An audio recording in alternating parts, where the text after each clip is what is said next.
OK, ça marche. Je peux commencer si vous êtes prêts. Yes, whenever you're ready, you can go. Okay, thank you so much. Good afternoon from Turkey. Thank you so much for joining us. I've spent 2 days here meeting with senior members of the government advancing Canada's economic and strategic interests. Today, I will discuss the positive momentum in the relationship between Canada and Turkey across the board, and certainly in terms of energy, trade, defense and security, and people-to-people ties. Au cours des rencontres que j'ai eues jusqu'à présent avec le vice-président et avec le ministre de l'Énergie et des Ressources naturelles, nous avons convenu de l'importance de maintenir cette dynamique. Un sentiment qui trouvera certainement un écho lors je rencontrerai le ministre des Affaires étrangères Fidan immédiatement après cette conférence de presse. It goes without saying that the relationship between our countries is multifaceted, to say the least. It spans bilateral relations as well as the common cause that we have in multilateral forums. Bilaterally, we are focused on 4 pillars: an energy dialogue, economic opportunities, defense and security, and strong people-to-people ties. I have numerous examples on each of those 4 pillars, which I can provide to you in questions, but I am cognizant of time. I was joined earlier today by Sima Akan, Member of Parliament who was born and raised here in Turkey and last year was elected to the Parliament of Canada. She is the first Member of Parliament, in fact, of Turkish descent to be elected in Canada.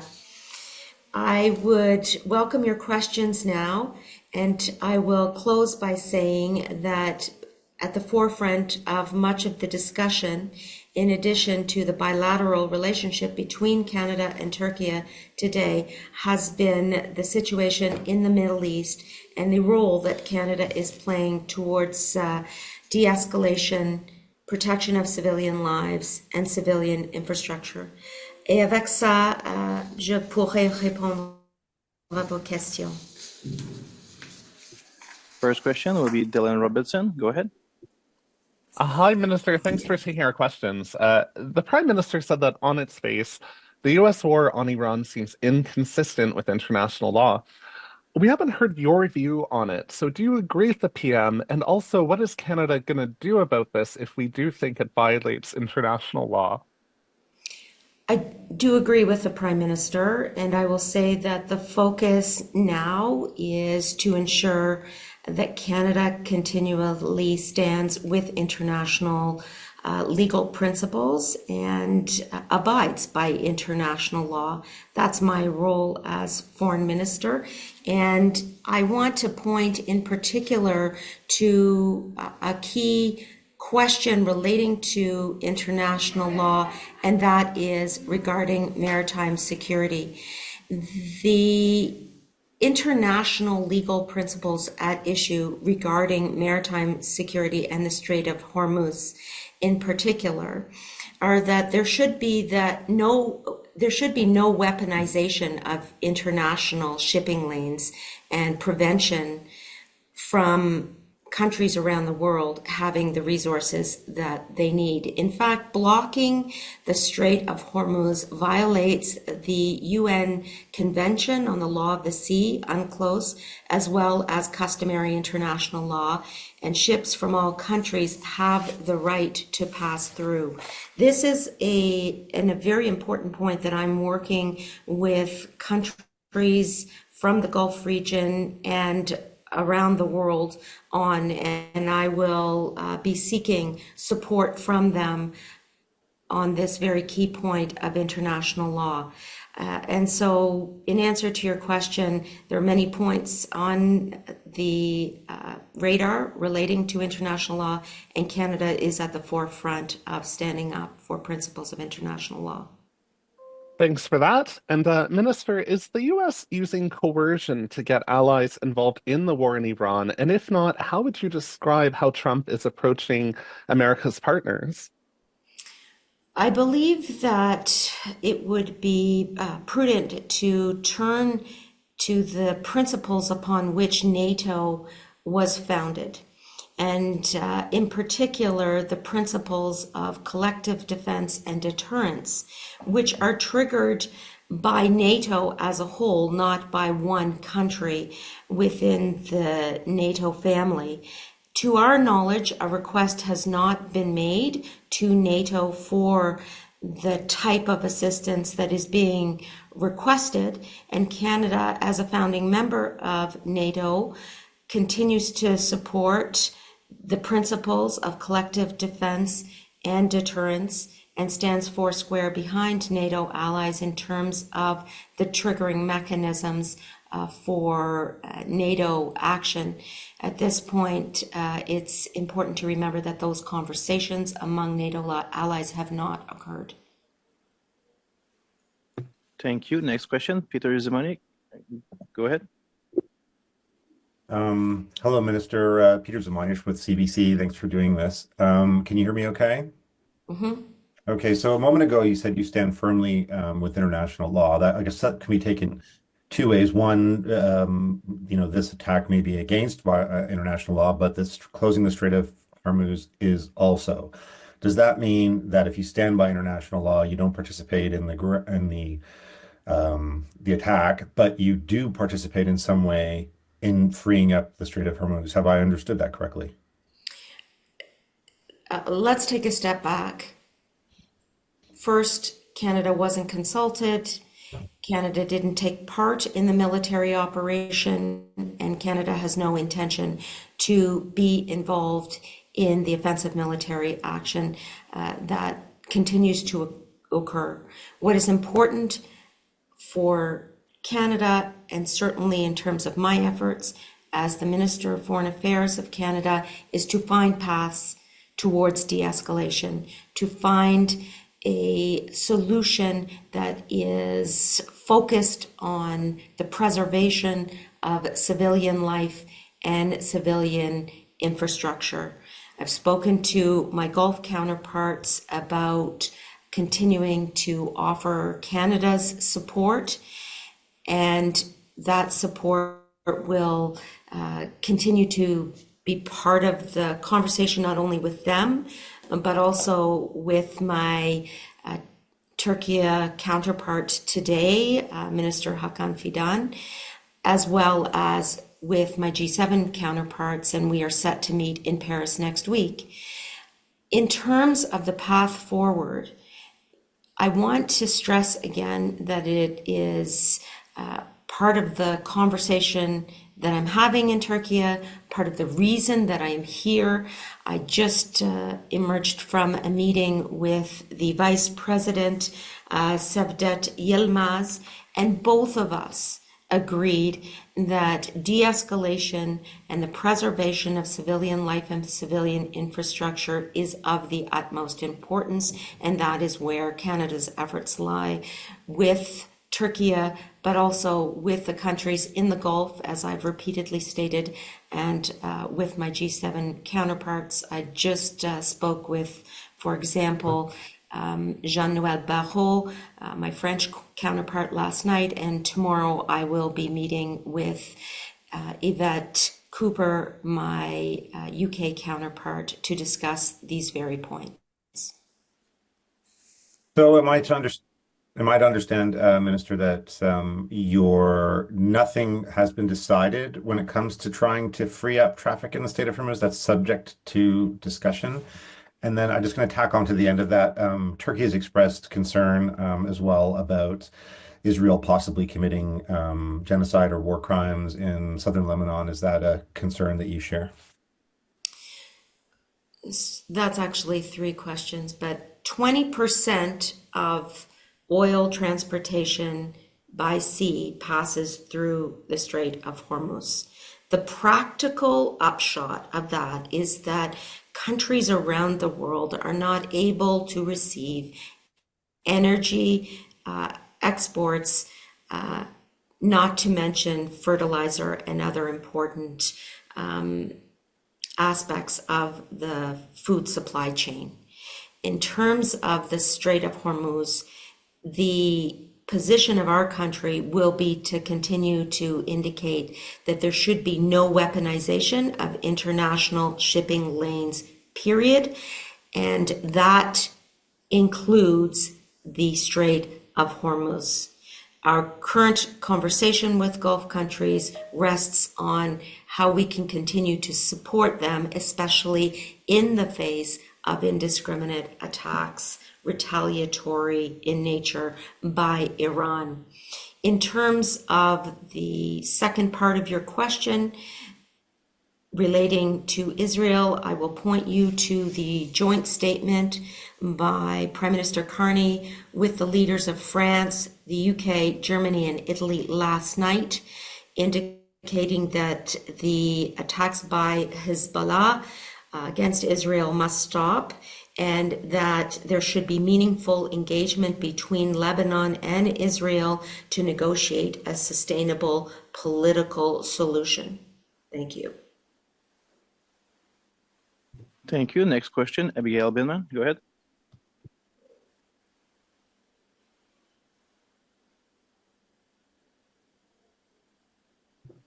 Abigail, we can't hear you.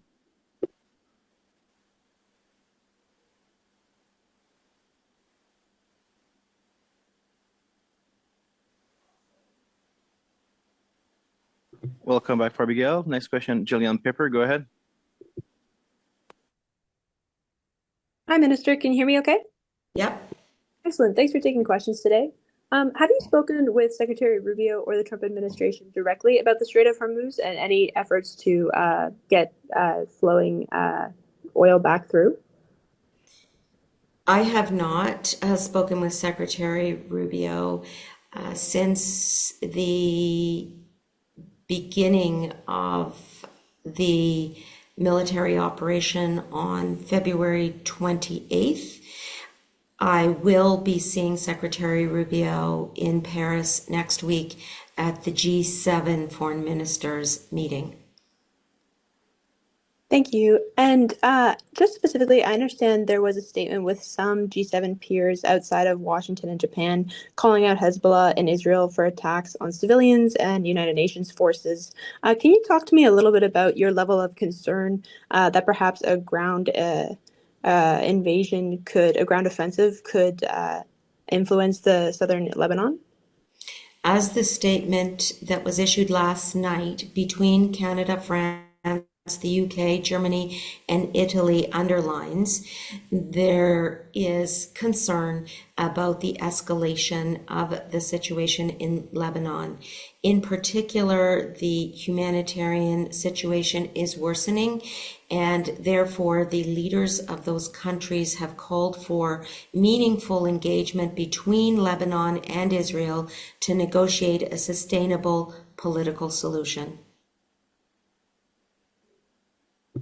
Thank you. We can go back to Abigail. Can you try to talk, Abigail? Hi.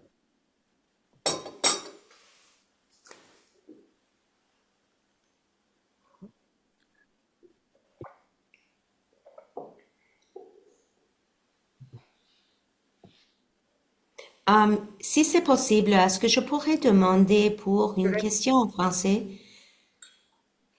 Parce que je dois quitter la conférence de presse. I have a question. Yes. Minute. Thank you, Minister. How does Canada, it's Irep Çakır, Turkish Voice of Canada. How does Canada view Turkey's evolving geopolitical role, and does Ottawa see Ankara primarily? Can you hear me? Hello? Okay. I can hear you, yes. Okay. How does Canada view Turkey's evolving geopolitical role, and does Ottawa see Ankara primarily as a regional actor or as an increasingly important strategic partner in shaping the broader international order? I mean, should we understand Turkey now as one of Canada's key operational channels, not just diplomatic partners for managing the fallout of the Iran crisis? Let's be clear, the bilateral relationship between Canada and Turkey is strong and is advancing in significant ways. In particular, in this bilateral visit, am focused on 4 pillars with my counterpart: the energy dialogue, the economic opportunities for increased trade and investment, defense and security, and strong people-to-people ties. Those are 4 pillars of the Canada-Turkey relationship. In this geopolitical environment, Canada is striking relationships with countries that advance not only our domestic economic interests, but where we see synergies in other areas, including defense and security, and multilateral objectives, including a de-escalation in the Middle East. In all of my conversations with the Minister of Energy, with the Vice President here in Turkey, with the head of Central Intelligence, as well as my previous conversations with Minister Fidan. I will be going to see him right after I leave you here. The gist and tenor of the conversation has indicated that Canada and Turkey share similar values vis-a-vis de-escalation in the Middle East. The humanitarian toll is becoming increasingly significant and concerning, and we must work together towards de-escalation and the preservation of civilian lives and civilian infrastructure, period. And the fact that Canada and Turkey are going to be working together on the international stage to reinforce and underline those objectives indicates the importance of our bilateral relationship and the work we are doing multilaterally. Minister, Canada's nuclear cooperation with Turkey appears to go beyond commerce. You're talking about those partnerships. Is the objective simply to export technology or to help diversify a NATO ally's long-term energy dependencies or to shape its future alignment? I want to be clear that both Canada and Turkey are signatories to the Nuclear Non-Proliferation Agreement, and I particularly underlined the importance of these obligations in many of my meetings today. On energy, Atkins Realis and Tunash are working together on renewable energy projects, including CANDU reactors. In fact, the 2 companies signed an MOU in Toronto at PDAC just weeks ago to continue collaboration. Strong cooperation, therefore, exists across different forms of energy, whether it is on the CANDU reactors and nuclear, whether it is on LNG, whether it is on clean and conventional, or whether it is on SMRs. Turkey and Canada have an energy dialogue, and like my colleague, Minister Hodgson, I am furthering that dialogue here today. Thank you. I can take one more question. I would prefer it would be in French because I haven't taken any French Next questions. question will be Olivier Ferron-Boissé. Go ahead. Oui, bonjour. Une seule question, Madame Anand. Je me demandais comment vous évaluez le risque qu'une implication pour aider à libérer le détroit d'Ormuz devienne un entraînement plus important dans le conflit, là, dans l'aspect plus offensif du conflit. C'est une bonne question et je voudrais commencer par mentionner que j'ai eu plusieurs conversations avec mes homologues dans la région du Golfe pour souligner qu'on doit être ensemble avec une déclaration sur le droit international et la nécessité d'avoir la liberté de navigation et d'avoir les ententes claires parmi nous et parmi tous les pays dans la région.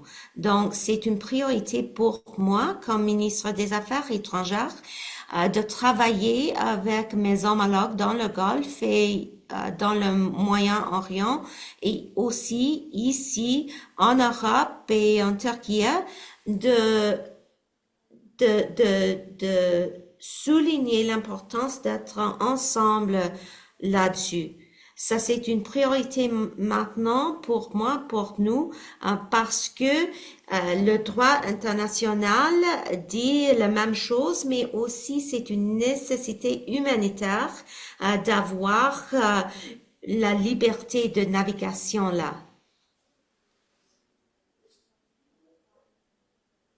OK, je réitère ma question, Mme Anand. Si il devait y avoir de l'aide pour aider à libérer le détroit, comment éviter que ça n'entraîne pas le Canada dans le conflit?